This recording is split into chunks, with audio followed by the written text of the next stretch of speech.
장윤기가 법정에서 성범죄 의도가 있었다고 인정했습니다. 검찰 수사로 강력한 증거들이 드러난 이후 입장을 바꿨는데요. 어떤 의도가 있는 건지 짚어보겠습니다. 범죄 심리학 전문가 오윤성 순천향대 경찰행정학과 교수와 함께하겠습니다. 어서 오십시오. 네, 안녕하세요. 네. 자, 원래 첫 번째 재판에서는 자신의 그 범행 의도에 대해서 그 입장을 좀 유보를 했었잖아요. 그런데 어제는 이제 성범죄 의도에 대해서 인정을 했습니다. 어떤 이유가 있다고 보십니까? 글쎄요, 이제 이게 우리가 표면적으로 볼 때는 갑자기 바꾼 것으로 보이지만 실제로는 이제 서서히 이렇게 무너져가는 그런 어떤 그 단계가 있는 것으로 보입니다. 왜 그러냐면 7일 날 그 첫 번째 그 반성문을 제출할 때는 성적 목적에 대해서 전혀 언급을 하지 않았었죠. 그리고 이제 화질 개선 이 블랙박스 영상을 보고 난 이후에 첫 공판 때는 그 수사 과정에서 확인을 못했다라고 해가지고 이제 입장 표명을 좀 연기하겠다라고 했다가 영상을 확인을 하고 난 이후에 10일 변호인과 같이 해서 이 성범죄 목적 인정하는 의견서를 제출하게 됩니다. 어제 이제 13일 공판에서 이제 공식적으로 인정을 했는데요. 그것은 뭐 여러 가지 이유가 있겠죠. 그 목을 감아서 차량으로 끌고 가는 그 영상이라고 하는 거, 그게 이제 화질 개선으로 이제 완전히 그 명확하게 돼 있었고, 또 이제 범행 차량의 그 뒷문이 개방되는 그런 거, 그리고 이제 사실 자기 아버지가 이제 증거 인멸과 그 관련돼 가지고 지금 상당히 무리를 빚고 있지 않습니까? 그러니까 상황이 굉장히 악화되다 보니까 변호인과 아마 상의를 해서 더 이상 그 부인을 하는 것은 별로 의미가 없다. 그러니까 어떻게 보면은 양심이라기보다는 증거라든가 전반적인 상황 악화에 대한 형량에 영향을 줄 것을 좀 더 염려한 것이 아닌가 이렇게 생각이 듭니다. 그러니까 더는 발뺌할 수 없는 현실을 인지할 수밖에 없었다라는 네, 말씀이신데요. 그런데 법원의 반성문 10여 장을 제출했는데 여기에 보면 뒷생각 없이 해쳤다라는 표현이 적혀 있습니다. 뒷생각 없이 무책임한 생각으로 피해자를 해쳤다. 그로 인해서 많은 분들의 일상의 한 조각을 앗아갔다 이렇게 얘기를 했는데요. 어떻게 보셨습니까? 굉장히 저 내용만 보게 되면 굉장히 뭐 좀 서정적인 그런 느낌인데요. 예. 이 뒷생각이라는 것의 그 개념은 이 앞생각이죠. 반대되는 개념이. 이 뒷생각은 미래 예측이라고 하는 그런 용어를 변환을 갖다가 하지 않고 뒷생각이 없었다라고 하는 것은 나는 계획적이 아니었다라고 하는 얘기를 또 다르게 돌려 얘기하는 겁니다. 의도성이 없이 우발적으로 했다라고 하는 본래 주장과 이제 동일한 그런 개념인데요. 실제로 이제 반성문 전체 어디 보더라도 성적 목적에 대해서는 전혀 언급을 하지 않은 그런 상태였는데 그때가 이제 7일이었지 않습니까? 적어도 그 당시까지는 이 자신의 그 행동의 고의성이 없었다라고 하는 이러한 그 의견을 견지하려고 하는 그런 의미로 우리가 해석을 해야 될 것 같습니다. 예. 또 일상의 한 조각을 앗아갔다 이런 표현들이 많은 또 공분을 사고 있는 상황인데요. 그런데 유족들은 지금 장윤기의 이런 입장 변화가 양형을 낮추려는 전략이다라면서 분노하고 있습니다. 이게 실제로 양형에 영향이 있을까요? 실제로 이제 그 반성의 태도라고 하는 것이 양형에 어떤 그 영향을 미치게 돼 있는 것으로 나와 있습니다. 그래서 예. 이것을 갖다가 우리가 진심 어린 어떤 그 반성이다 이런 것보다는 전략적 선택이다 이렇게 우리가 해석을 할 수가 있는데 그 이유는 이제 형법상에 있어서 이 자백이라든가 반성을 하고 있다라고 하는 이 정황 자체가 소위 그 장량 감경 사유로서 지금 명시가 돼 있거든요. 이제 문제는 과연 이것이 이제 진정성을 검증을 할 수 있는 그런 절차적인 장치가 있는가 없는가라고 하는 것이죠. 이건 굉장히 주관적인 것이기 때문에 그래서 이제 피고인이 본인이 부인을 할 수 없는 그런 상황까지 끝까지 버티다가 감경 요건만 취득을 할 수 있는 이런 어떤 제도상의 허점을 이용한 것이다 이렇게 우리가 봤을 때 유가족의 어떤 주장은 굉장히 타당하다라고 봅니다. 예. 이 유가족 측 변호사의 말처럼 반성문의 그 성적인 의도에 대한 또 설명도 없기 때문에 그렇습니다. 이게 이제 진심 어린 반성으로 볼 수 있는가 의문이 남는다라는 말씀이시고요. 그런데 그 장윤기는 또 감옥 안에서 자격증을 따겠다라는 얘기를 예전부터 해왔습니다. 이게 이제 미래를 생각하고 있는 거잖아요. 어떤 심리일까요? 그러니까 이제 사실 그 16살밖에 되지 않는 그 어린 그 여학생의 삶을 저런 식으로 파괴시켜 놓고 사실은 저게 이제 한 아이의 생명만 앗아간 것이 아니라 한 집안을 완전히 풍비박산을 낸 거 아니겠습니까? 그럼요. 그러면서 이제 본인이 나중에 뭐 교도소를 가게 되면 자격증을 따겠다라고 하는 이런 생각을 가질 수는 있지만 그것을 자기 입 밖으로 또는 손으로 이렇게 표현을 했다라고 하는 것은 물론 이제 이 장윤기 같은 경우는 사이코패스 검사를 해서 사이코패스가 아니다라고 하는 그 결론이 나오긴 했습니다. 그게 이제 현재까지는 25점인데 실제로는 이 구체적인 점수는 공개를 하지 않았어요. 예. 제가 봤을 때는 상당히 근접하지 않았나 이렇게 생각이 드는데 실제로 이게 스펙트럼 척도거든요. 그렇기 때문에 이게 이제 임상적인 인격 진단이라든가 하는 이런 의미는 우리가 배제가 됐습니다만 이 계획성이라든가 냉담성 또는 그 자기 중심성이라고 하는 이런 그 범죄자의 특징을 본인이 가지고 있지 않다라고 하는 것을 의미하는 것은 아니다는 얘기죠. 그런 측면에서는 상당히 그 일반적인 사람들의 어떤 심리와는 차이가 나는 그런 부분이다라고 볼 수 있습니다. 예.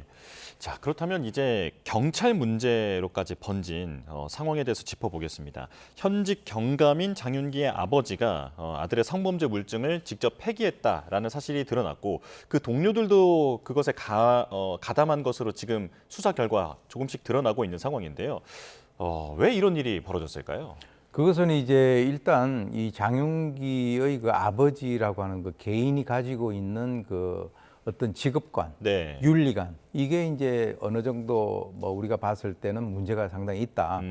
사실 이제 자기 자식이 저런 그 범행을 저지른다라고 하면 주위에서 도와주겠다라고 하더라도 본인 스스로가 사실 우리 자식에 대해서 처벌해달라 이렇게 하는 것이 진정한 부모의 모습인데 예. 본인은 이렇게 얘기를 했습니다. 내가 아버지이기 때문에 그렇게 했다라고 하는데 사실 아버지라고 하면 저렇게 하면 안 되죠. 결과적으로는 자신의 그 자식뿐만 아니라 자기 자신 그리고 자기가 몸을 담고 있는 이 조직에도 엄청난 어떻게 보면은 악영향을 미쳤다라고 하는 그런 측면에서는 추정컨대 이미 그 이 장윤기 아버지는 장윤기가 이전에 쓰고 있던 그 휴대폰 4개를 전부 다 유기를 게 아니라 소각을 했다라고 하는 걸 보면 추정컨대 아마 그 이 장윤기의 어떤 그 성적인 그런 문제 이런 것들과 연관해서 어느 정도 좀 알고 있지 않았을까라는 그런 생각을 해볼 수밖에 없는 그런 상황이에요. 예. 왜 그러냐면 그것을 이 사람도 이제 수사의 팀에서 근무를 했던 경험이 있다라고 하면 적어도 이제 일반인도 아니고 이제 수사를 한 그런 경험이 있다면 그것을 갖다가 소각까지 한다는 것은 뭔가 의식을 했다. 그런 측면에서 이 개인이 가지고 있는 어떤 그 윤리 가치관 또는 그 직업의식 이런 것들이 결과적으로 오늘의 그 사항을 야기시킨 것은 아닌가라는 생각이 듭니다. 예. 그런데 지금 검찰의 보완 수사로 여러 증거가 나오면서 지금 이렇게 사건의 양상이 조금씩 달라지고 있는 상황인데요. 그러다 보니까 장윤기의 아버지가 만약 평범한 시민이었더라도 지금 경찰이 놓쳤다라고 알려져 있는 그런 단서들을 다 놓쳤을 것인가 이렇게 지금 의문을 품는 분들도 많거든요. 그런 의혹과 의문을 품는 것은 지금까지 사항을 우리가 한번 그 복기해 보건데 그건 당연하다라고 밖에 볼 수가 없습니다. 왜냐하면 지금 이제 뭐 여러 가지 그 조직적인 정황 같은 것들도 지금 현재 나오고 있고요. 또 하나는 이 장윤기 아버지가 현직 경찰관이다. 그리고 수사팀에 있는 사람과 이전에 그 같이 근무한 그런 경험이 있다라고 하는 이런 여러 가지 것들을 봤을 때 뭐 과연 그런 식으로 이제 자유롭게 어떤 그 면담이라든가 또는 전화 통화라든가 이런 것들이 가능했을까?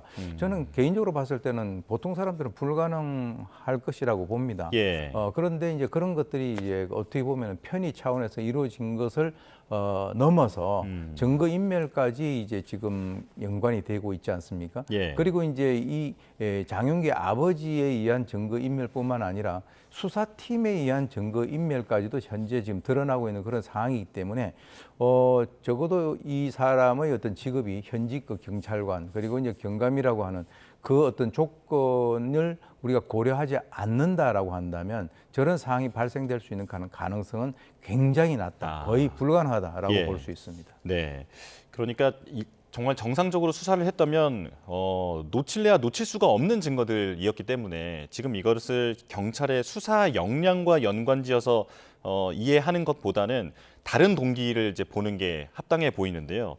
그렇다면 지금 이 동료 경찰들이 조직적인 그 봐주기를 한 것으로 보이는 정황들이 속속 드러나고 있는데 이게 내 동료의 자식 일이라서 좀 그렇게 했을까요? 심리가 어떻습니까? 네, 지금 이제 제가 봤을 때는 뭐 그렇다고 해가지고 뭐 대한민국에 있는 모든 수사 경찰이 이렇게 하는 것은 아니겠죠. 그러나 예. 이제 중요한 것은 그 중에서 1%, 2%만 그렇게 한다라고 만약에 이게 밝혀졌다. 그 상황에서는 전체적으로 같이 도매급으로 넘어갈 수밖에 없는 그런 상황입니다. 그래서 지금 조직적 정황이 다수 이제 확인이 되고 있고요. 광산 경찰서장과 형사과장 같은 경우는 증거인멸 방조 그리고 피의자로 이제 입건이 된 이후에 그 이전에도 뭐 어떤 뭐 대책 회의를 했다라고 하는 그런 얘기도 나오지 않았습니까? 근데 저는 이제 첫 번째 단추가 잘못 꼈다라고 생각이 드는 것이 우리가 이제 살다 보면 뭐 국회의원이라든가 뭐 판사라든가 이런 자식들도 사실은 아버지하고 자식이라고 하는 것은 다른 존재거든요. 네. 물론 뭐 그렇지 않으면 제일 좋겠지만 경찰 가족이었다라고 하는 이 사실 자체를 일부러 숨기려고 시작을 했었다라고 하는 것이 처음에 최초의 단추를 잘못 끼운 것이다. 오히려 그럴수록 그냥 뭐 있는 대로 뭐 밝혀지면 밝혀지고 하는 이런 전공법으로 나갔다라고 한다면 오늘의 사태까지는 이러지 않지 않았겠는가라는 그런 생각이 듭니다. 예. 보안 수사권 논의로도 지금 불이 붙었는데 이 부분에 대해서도 교수님의 의견이 궁금합니다. 그러니까 보안 수사권 전면 폐지를 주장하는 입장에 대해서 지금 이런 장윤기 사건들만 보더라도 이게 최악의 경우에는 이런 일반 국민들이 피해를 입는 사례가 발생할 수 있다라는 지적이 나오고 있는데요. 앞으로 논의에 어떤 우려가 좀 반영돼야겠습니까? 사실 이제 이 보안 수사권과 보안 수사 요구권은 완전히 성격이 다릅니다. 예. 그래서 이제 그것을 많이 좀 헷갈려 하시는 분들이 있는데 그런 측면에서는 이 보안 수사권이라고 하는 것이 지금 현재 상태에서는 많은 국민들이 보안 수사 요구권만 있으면 될 줄 알았는데 보안 수사권으로 인해서 이번 사건이 드러난 거잖아요. 그러니까 만약에 그것이 즉 다시 말해서 검찰의 2차 수사가 없었다라고 하면 이 어떤 상황이 일반 살인으로 완전히 그것으로 정리가 됐을 것이다 라고 하는 것이 이번에 밝혀져 버렸단 말이죠. 그건 팩트 아니겠습니까? 예. 그렇기 때문에 이제 국민들이 많은 관심을 가지고 있는데 뭐 지금 현재 보게 되면 수많은 이제 여권에 있는 사람들조차도 이거는 뭐 좀 이것이 헌법에 위반된다. 뭐 이런 식의 어떤 그 얘기들이 나오고 있지 않습니까? 그렇다면 사실은 그 이전에 그 논의 단계에서 그런 의견들이 왜 그러면 힘을 얻지 못하느냐. 왜 지금 이런 사건이 발생되고 난 이후에 뭐 보안 수사권 폐지가 헌법에 위반된다라고 하는 그런 얘기가 나오냐라고 하는 그런 측면에서는 상당히 좀 안타까운데요. 그러나 이 보안 수사권이라고 하는 것은 이 경찰의 입장에서는 어떻게 보면 지금 경찰의 공식 입장은 보안 수사권 폐지라고 하는 것에 지금 이제 방향성을 가지고 있습니다. 그러나 실제로 이제 수사를 하는 과정에서 어차피 경찰은 초동 수사를 하게 되고 어떤 그 구속 기간에 있어서도 어떤 제한도 있기 때문에 이 보안 수사라고 하는 것이 국민의 입장에서는 이번 사건에서 보듯이 저런 억울한 어떤 사항을 방지한다라고 하는 그런 측면에서는 보안 수사권에 대해서는 어떤 당리당략이라든가 조직의 어떤 이해라든가 이런 것을 좀 더 이렇게 벗어나서 국민의 어떤 기본권 보호라든가 인권 보호에 초점을 맞춰서 한번 진지하게 토의를 해볼 필요가 반드시 있다 이렇게 생각이 듭니다. 예. 이번 사건뿐만 아니라 보안 수사로 규명된 그 과거 유사 사례들도 계속 언급이 되고 있는 상황인데 정치권 논의가 어떻게 진행되는지 함께 지켜봐야겠습니다. 지금까지 오윤성 순천향대 경찰행정학과 교수와 함께했습니다. 고맙습니다.